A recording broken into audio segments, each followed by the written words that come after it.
हाँ तो देखो आज हम लोग बात करेंगे किसका, problems based on calculation of number of atoms in unit cell का। यूनिट सेल के बारे में सारा कॉन्सेप्ट हम लोग अच्छे से कवर कर लिए थे। यूनिट सेल में कंस्टिट्यूएंट कंपोनेंट का क्या कंट्रीब्यूशन होगा, कॉर्नर्स पे अगर रखा जाएगा तो कितने कंट्रीब्यूशंस होंगे, कॉर्नर पे रखते थे तो कंट्रीब्यूशन कितना होता था 1/8 का, अगर हम लोग फेस के सेंटर पे रखते थे तो कंट्रीब्यूशन कितना होता था 1/2 का, एज के सेंटर पे रखेंगे तो कंट्रीब्यूशन कितने का होगा 1/4 का, और बॉडी के सेंटर पे रखते थे तो हमारा कंट्रीब्यूशन कितना होता था 1 का। ठीक है, तो ये सारा कंट्रीब्यूशन यहाँ पे यूज करना है। ठीक है, क्वेश्चन हमारे सामने है। क्वेश्चन बोल रहा, क्वेश्चन क्या है, a solid has a cubic crystal in which atom x located at corner y at the cube center and o at the edge center, what is the formula of compound। हमको formula find करना है students. कैसे करेंगे तो बहुत simple सा बात है। सबसे पहले क्या करो, एक फिगर बना लेते हैं हम लोग। ध्यान से देखोगे कैसे है। हमने एक क्यूब बनाया,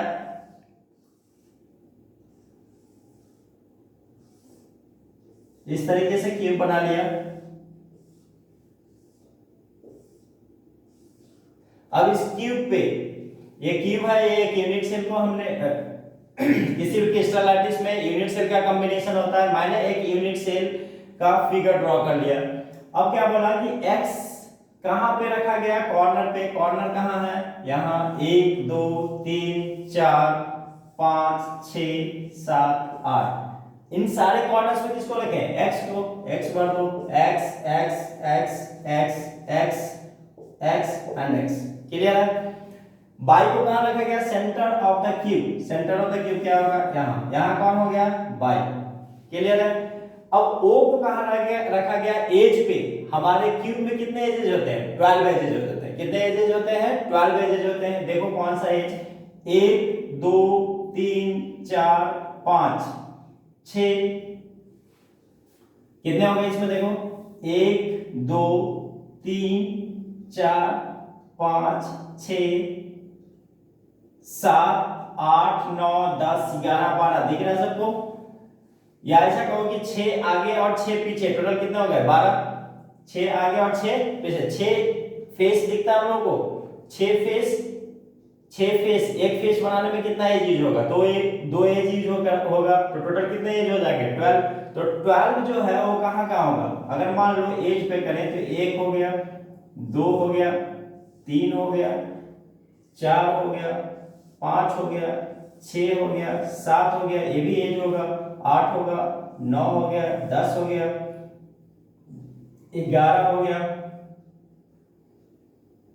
और एक कहीं पे 1 2, चेक कर लो ये 12 हो जाएगा। 1 2 3 4 5 6 7 8 9 10 11 12। ठीक है, टोटल 12 एज सेंटर पे क्या रखा गया है, ओ को रखा गया। अब देखो सबका contribution, contribution by corner, contribution of atoms x at corner कितना करेगा, 1/8 इंटू 8 कितना हो गया हमारा 1 हो गया। ठीक है, contribution by contribution of body centre या सेंटर ऑफ क्यूब बोल सकते हो। बॉडी सेंटर का कंट्रीब्यूशन कितना होता है, हम लोग को मालूम है 1 इंटू 1 होता है। ठीक है, तो कंट्रीब्यूशन बाय बॉडी सेंटर 1 हो गया। तो बॉडी सेंटर में है कौन, बाई, तो यहां लिख देंगे इसको contribution of Y atom per unit cell कितना हो गया बच्चों 1। उसी तरीके से अब O कहां है तुम्हारा, एज के सेंटर पे, तो contribution of O atom per unit cell. ध्यान रखना जब एज के सेंटर पे रखा जाता है तो कंट्रीब्यूशन 1/4 का होता है, और 1/4 इंटू एजेस कितने होते हैं हमारे पास 12। कितने हो गए 3। अब फॉर्मूला हमसे पूछ रहा है, तो फॉर्मूला ऑफ मॉलिक्यूल क्या हो जाएगा, देखो इस तरफ, फॉर्मूला ऑफ मॉलिक्यूल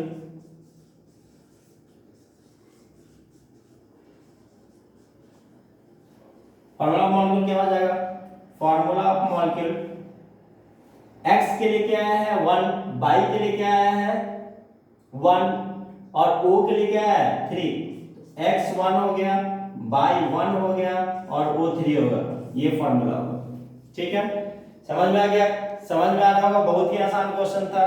क्या बोला कि x को कॉर्नर पे रखो, रख दिया, y को सेंटर में रखो, रख दिया, और O को एज के सेंटर पे रख दो, तो एज के सेंटर पे रख दिया। एज सेंटर का, एज का कंट्रीब्यूशन 1/4 का होता है, बॉडी का या सेंटर का कंट्रीब्यूशन 1 का होता है, और कॉर्नर का कंट्रीब्यूशन 1/8 का होता है, जो लास्ट क्लास में हम लोग पर काम किए थे इस पे। ठीक है, सेकंड लास्ट क्लास में हमने इस पे बात किया था। तो contribution of atoms x at corner कितना हो जाएगा 1/8 into 8 1 हो गया। कंट्रीब्यूशन ऑफ बॉडी सेंटर या कितना होगा 1 into 1, इसी को हम लोग लिखेंगे। Contribution of y atoms per unit cell कितना हो जाएगा 1। Contribution of O atom per unit cell 12H 1/4 का कंट्रीब्यूशन 4 3 जा 12 3 आ गया। जिसका जो वैल्यू आया उस पे बैठा दो। x का वैल्यू 1 है, x लिख दिया, y का वैल्यू 1 आया है, y लिख दिया, O का वैल्यू 3 आया है, 3 लिख दिया। यहाँ पे एक चीज ध्यान देना है, कभी कंफ्यूजन मत दिमाग में डाल लेना आप लोग। जैसे अगर हमको NaCl मान लो सोडियम सल्फाइड लिखना है, तो सोडियम की वैलेंसी 1 होती है, सल्फाइड की वैलेंसी, यहाँ एक्सचेंज ऑफ वैलेंसी करते हैं। इस वाले केस में ऐसा नहीं करना है, इस बात को ध्यान रखना है। नॉर्मल जो फार्मूला लिखते हैं वो चीज यहाँ पर एक्सचेंज ऑफ वैलेंसी जो हम करते हैं, यहाँ पे वो नहीं करना है। यहाँ पे जिसका जो वैल्यू आएगा उस पे पुट कर देना है। x का 1 आया है, x पे 1 पुट करो, पुट करने का कोई मतलब नहीं होता। y का 1 आया है, y को 1 लिख दिया, O का वैल्यू 3 आया, 3 पुट कर दिया। ठीक है, 1 को हम लोग लिखते नहीं है, इसलिए फार्मूला क्या आ गया x/O 3।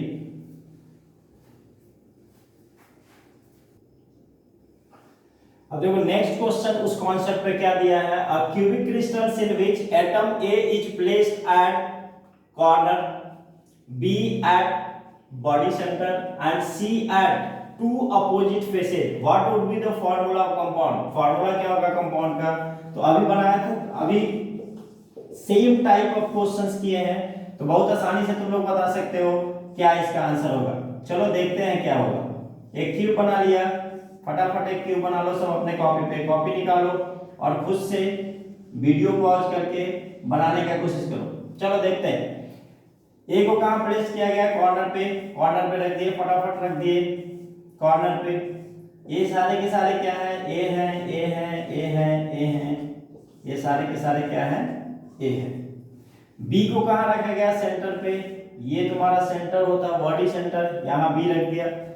सी को कहां रखा गया, टू अपोजिट फेसेस, तो अगर इस फेस पे रखेंगे तो इसका अपोजिट मेरी तरफ आएगा, यहां रखेंगे तो इसका अपोजिट ये आएगा।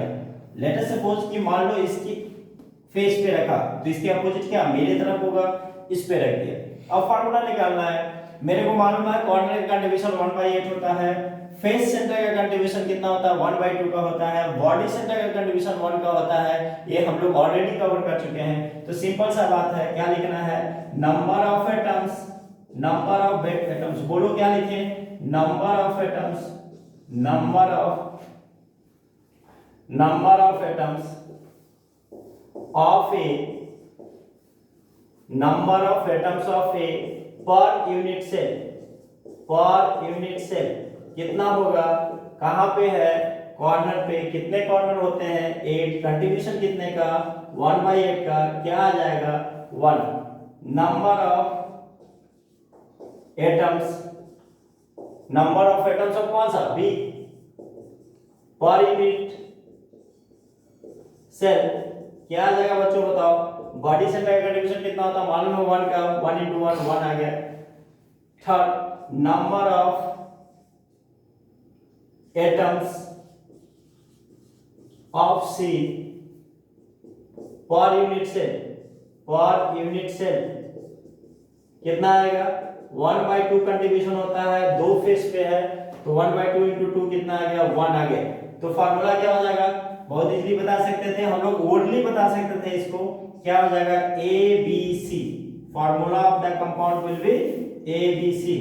क्या हो जाएगा, फार्मूला ऑफ कंपाउंड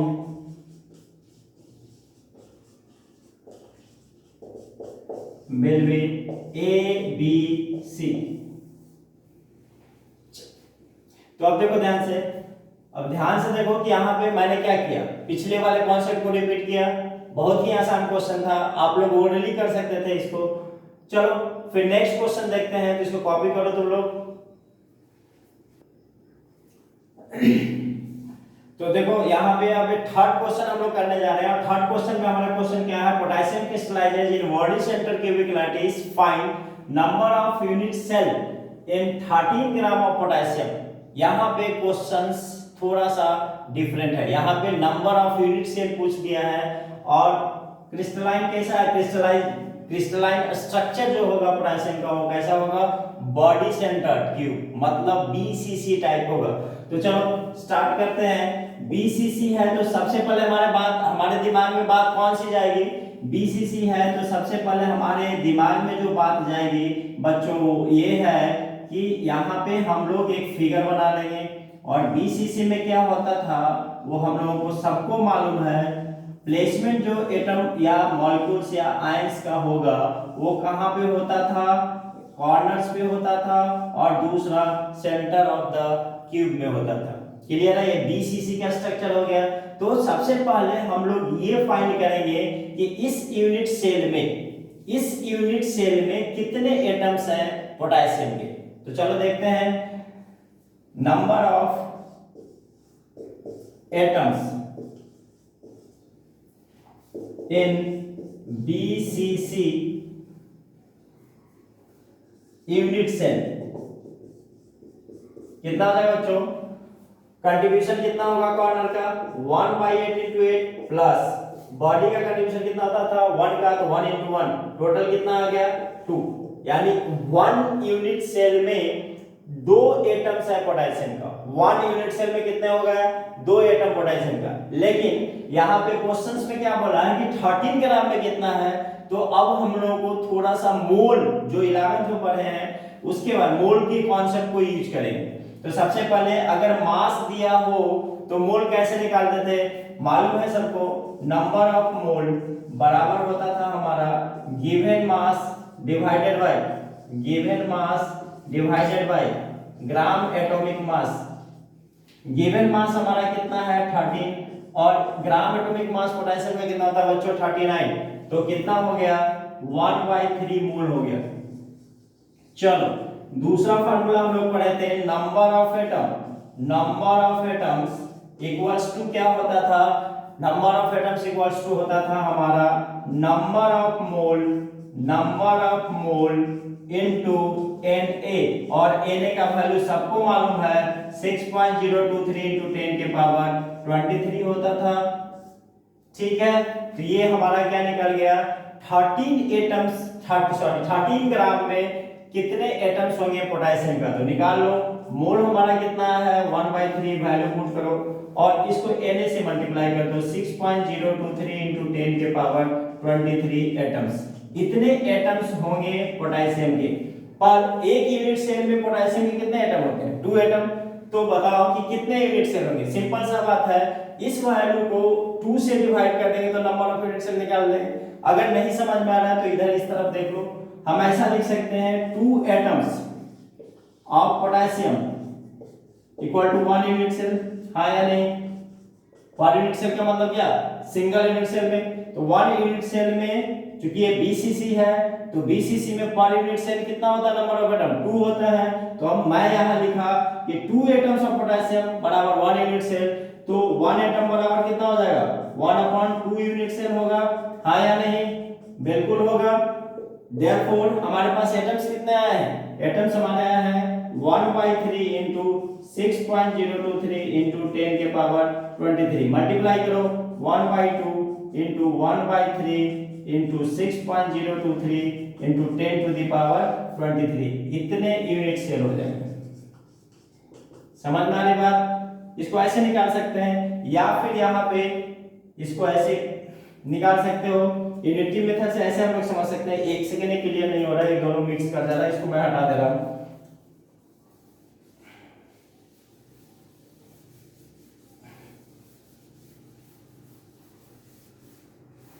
चलो वहां तक क्लियर है, मैं यहां बता देता हूं।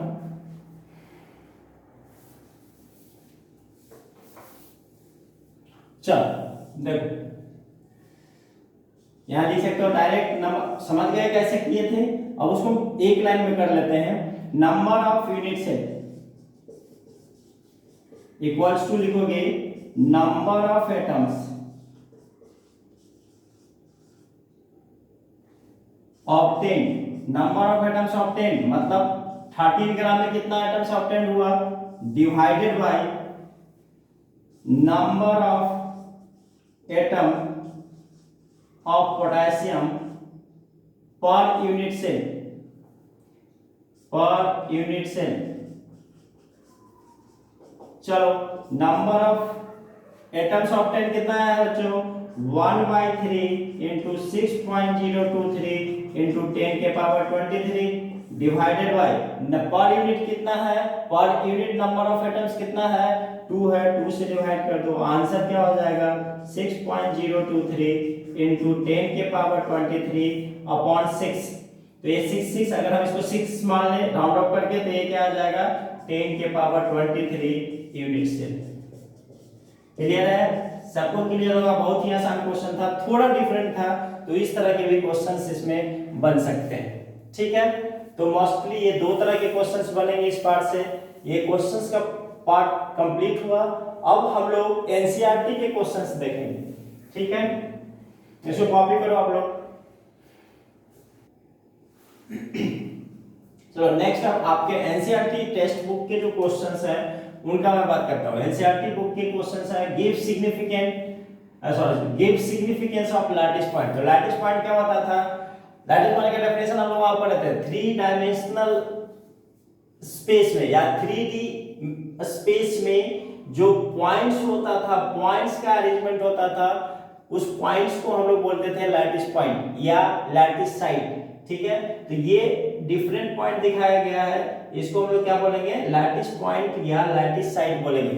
ठीक है, वहां ये भी बताया गया था कि जब डिफरेंट लैटिस पॉइंट को हम लोग स्ट्रेट लाइन से क्या करते थे, स्ट्रेट लाइन से मिलाते थे तो हमारा एक सर्टेन ज्योमेट्री मिलता था। चलो चेक करते हैं, यहाँ पर इसको मिलाओ क्या बना रेक्टेंगल, फिर आगे वाले को मिलाओगे क्या बनेगा तुम्हारा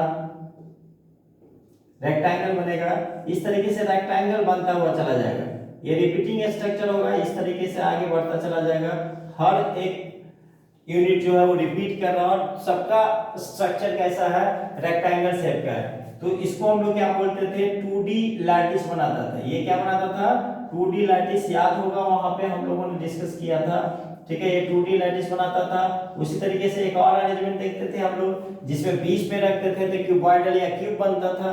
ठीक है, तो क्या इसका आंसर क्या होगा, लैटिस पॉइंट क्या करता है, लैटिस पॉइंट किसी भी क्रिस्टल लैटिस के कंस्टिट्यूएंट कंपोनेंट्स को रिप्रेजेंट करता है। किसको रिप्रेजेंट करता है, कंस्टिट्यूएंट कंपोनेंट्स को रिप्रेजेंट करता है। कंस्टिट्यूएंट कंपोनेंट किसी भी क्रिस्टल सॉलिड में एटम हो सकता है, मॉलिक्यूल हो सकता है, आयंस हो सकता है, ये आप लोगों को पहले बताया जा चुका है। किसी भी क्रिस्टल लैटिस में कंस्टिट्यूएंट कंपोनेंट एटम्स हो सकते हैं, मॉलिक्यूल्स हो सकते हैं, या क्या हो सकते हैं बच्चों, आयंस हो सकते हैं। तो ठीक है, हम लोग एटम मॉलिक्यूल्स आयंस उतने को क्या कर लिया, पॉइंट कंसीडर कर लिया, पॉइंट का अरेंजमेंट कर दिया। ये हो गया क्या, constituent particles of the crystal lattice. Okay, तो देखो यहाँ मैंने सॉल्यूशन लिखा है, lattice point represents constituent particles of the lattice when they are joined by straight line they produce certain geometry। जैसे देखो जब इसको स्ट्रेट लाइन से मिलाया तो क्या मिला, रेक्टेंगुलर ज्योमेट्री दिया। तो ये है तुम्हारा सिग्निफिकेंस किसका, लैटिस पॉइंट का। फिर से बोलते हैं, lattice point is the 3 dimensional point in lattice point is the point in 3 dimension. 3 dimension में पॉइंट का अरेंजमेंट को हम लोग बोलते हैं लैटिस पॉइंट या लैटिस साइड। जब लैटिस पॉइंट और लैटिस साइड को हम लोग स्ट्रेट लाइन से मिलाएंगे तो हमारा क्या देता था, लैटिस देता था। और बहुत सारे लैटिस मिलकर जिसको हम लोग लैटिसेस बोलेंगे वो क्या बनाता था, क्रिस्टल लैटिस बनता था।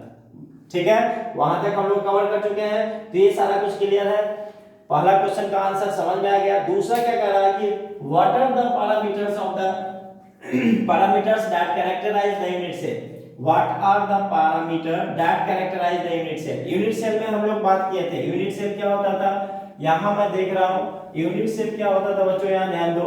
यूनिट सेल हम लोग 3D का बात करेंगे तो या तो क्यूबिकल होता था या फिर क्यूबॉइडल होता था, ठीक है, या फिर मोनोक्लिनिक, बहुत सारे टर्म्स थे। हम लोग क्यूबिकल और क्यूबॉइडल पे काम करना आसान होता है, इसलिए हम लोग क्यूब या क्यूबॉइड ले लेते हैं। तो आप ध्यान से देखोगे यहाँ पे इस तरीके से हमने एक स्ट्रक्चर बनाया यूनिट सेल का, और इस यूनिट सेल में हमारा क्या होता है, ये क्या कर बोलता, क्वेश्चन हमसे पूछा है what are the parameters that characterise the unit cell. तो ध्यान से देखो, मैं क्या कर रहा हूँ, इस एक्सिस को इधर बढ़ा दिया, इस एक्सिस को नीचे बढ़ा लिया, ठीक है, और ये जो इस इधर का एक्सिस है इसको इस तरह बढ़ा लिया। अगर ये मान लो let us suppose this is the cubical crystal, then आप लोगों को मालूम है क्यूब में सारे एजेस क्या होते हैं, बराबर होते हैं। तो सॉरी, क्यूब में सारे एज लेंथ क्या होते हैं, बराबर होते हैं। तो अगर मान लो कि ये हमारा ए है, यहां से यहां तक की लेंथ बी है, और यहां से यहां तक की लेंथ सी है, वो दिखने में क्योंकि एक्चुअल में क्यूबॉइडल बन गया है, ठीक है। मान लो ये क्यूबिकल है, और क्यूबिकल होगा तो ए बी और सी आपस में क्या होंगे, बराबर होंगे। अब देखो, ए के सामने का एंगल को हम लोग अल्फा बोल रहे थे, बी के सामने के एंगल को हम लोग बीटा बोल रहे थे, और सी के सामने के एंगल को हम लोग गामा बोल रहे थे।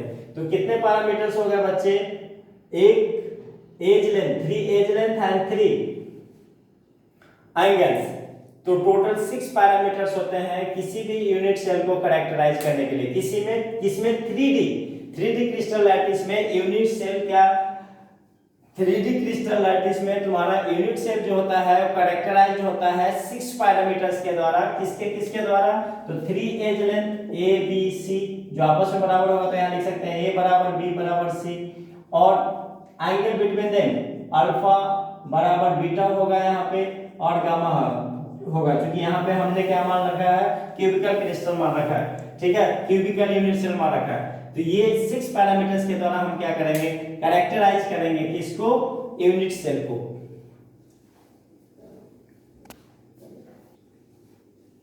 तो नेक्स्ट क्वेश्चन हमारा, distinguish between hexagonal and monoclinic unit cell. दूसरा, face centre and in centre. ये हम लोग ऑलरेडी डिस्कस कर चुके हैं, सारा कुछ नोट्स में है, फिर भी मैं करवा दे रहा हूँ। हेक्सागोनल में क्या होता था बच्चों, ए बराबर बी होता था, सी इक्वल नहीं होता था, A equals B not equal C. तो अल्फा और बीटा क्या होगा, बराबर होगा, क्योंकि दोनों के साइड्स बराबर हैं, और सी क्या है, इक्वल नहीं है, तो इससे बनने वाला एंगल गामा इससे बड़ा होगा या छोटा होगा। यहाँ पे क्या होता है, 90 डिग्री से बड़ा होता है। हेक्सागोन के केस में हमने समझाया था 120 का एंगल होता है, तो अल्फा बराबर बीटा बराबर 90 डिग्री एंड गामा 120 डिग्री। ये सिर्फ ओनली प्रिमिटिव टाइप होता है, मतलब सिंपल क्यूबिक, सिंपल क्या यूनिट सेल। हम लोग पढ़े थे यूनिट सेल कितना है, 4 टाइप के यूनिट सेल पढ़े थे, सिंपल और प्रिमिटिव। दूसरा क्या होता था, बीसीसी, तीसरा क्या होता था, एफसीसी, और चौथा जो होता था उसको एंड सेंटर बोलते थे, ठीक है। तो अब ध्यान दो, यहाँ पे ये हो गया, ये प्रिमिटिव टाइप होगा। ये इसमें क्या होता है, तीनों एज लेंथ आपस में बराबर नहीं होंगे, ए बराबर B not equals to A, sorry A not equals to B not equals to C, वहां लिखा हुआ है। अल्फा बराबर गामा 90 होगा, लेकिन बीटा का वैल्यू 90 के बराबर नहीं होगा। अब ये 90 से बड़ा भी हो सकता है, 90 से छोटा भी हो सकता है, ठीक है। अब फेस सेंटर इन सेंटर ऑलरेडी हम लोग ने कवर कर चुका है। फेस सेंटर में कहाँ होते थे, कॉर्नर्स पे, और कहाँ होते थे, फेस सेंटर देख लो बगल में, यहाँ मैं बना दे रहा हूँ। फेस सेंटर में क्या होता था, सारे कॉर्नर्स पे, और फेस के सेंटर पे 1 2 3 4 और 2 यहाँ 6, टोटल 6। उसके बाद फेस सेंटर कितना हो गया, 6। अब इसमें क्या होता था, एंड सेंटर में क्या होता था, देख लो यहाँ पे फिर से, ये सारा कुछ हम लोग कवर कर चुके हैं, इसमें कुछ भी समझाने लायक चीज नहीं है, क्योंकि मैं एक एक क्वेश्चन करते हुए जा रहा हूँ ताकि आपका बेसिक्स 100% हो जाए, और फिर सेकंड लेवल का जब वीडियो आएगा आपको कहीं भी कोई दिक्कत नहीं होगी। अगर आपने सारा वीडियो हमारा देखा है तो आपको कहीं भी कोई केमिस्ट्री प्रॉब्लम नहीं होने वाला है, और केमिस्ट्री के सारे क्वेश्चंस किसी भी एग्जाम में बना कर आओगे, ये मेरा आपसे वादा है। बट आप लोग वीडियो देखो, शेयर करो, सब्सक्राइब करो और एटलीस्ट लाइक करना मत भूलो, क्योंकि लाइक आप लोग करते हो तो मेरे को लगता है कि नहीं, हमने जो वीडियो बनाया है वो अच्छी वीडियो बनाया है, लोगों बच्चों को समझ में आ रहा है। आप लोग लाइक करना भूल जाते हो, सब्सक्राइब करना भूल जाते हो। अब इस वीडियो को जो भी लेक्चर अब तक अपलोड हुआ है उन सारे वीडियोज को एक एक करके देखो, आपको कोई प्रॉब्लम नहीं आएगी। अगर प्रॉब्लम आती है तो आप कॉन्टैक्ट नंबर पे संपर्क करो, किसी भी तरह का प्रॉब्लम हो मैं उसका सॉल्यूशन आप लोगों को दूंगा, ठीक है, लाइव आकर दूंगा। आप लोग कमेंट में लिखो मेरे को इस पोर्शन में, इस टॉपिक में मेरे को समझ में नहीं आया, मेरे को यहाँ दिक्कत हो रही है, मेरे से प्रॉब्लम नहीं बन रही है, जो भी समस्या है वो कमेंट बॉक्स में लिखो और आगे से इस चीज को कंटिन्यू आप लोग मेंटेन करो। वीडियो कंप्लीट देखा करो, 2 मिनट 1 मिनट देखकर आप लोग वीडियो छोड़ दिया करते हो। नतीजा क्या होता है कि आप लोग कुछ नहीं सीख पाते हो और बाद में बोलते हो कि नहीं ये YouTube से हम लोग नहीं पढ़ पाएंगे। YouTube से पढ़ा जा सकता है, नो डाउट पढ़ा जा सकता है, चाहे वो मेरा चैनल हो या किसी और का चैनल हो, बशर्ते कि कंटिन्यूटी होना चाहिए, कंसिस्टेंसी होनी चाहिए। कंटिन्यूटी कंसिस्टेंसी होगी तभी आप पढ़ोगे। कमेंट करो, क्वेश्चंस करो, वीडियो पूरा देखो, लाइक करो, सब्सक्राइब करो, उन लोगों को बताओ जिनको जो अफोर्ड नहीं कर सकते हैं या जो ट्यूशन फी नहीं दे सकते, उन लोगों को शेयर करो। ये आप लोग करोगे तो मेरे को क्या मिलेगा, मेरे को ये मिलेगा सिर्फ कि मेरे में अंदर उत्साह आएगा। जितना ज्यादा उत्साह आएगा उतना अच्छा वीडियो, उतना अच्छा काम करेंगे और उतना अच्छा काम करेंगे उतना अच्छा आप लोग रिजल्ट दे पाओगे। तो इसके साथ आप लोग से रिक्वेस्ट है कि आप इन सारी बातों का ध्यान रखें और जो भी आज डिस्कस किया गया है उसको पढ़ें। अगर इनके बावजूद भी दिक्कत है तो आप लोग कांटेक्ट करो। Okay, good night.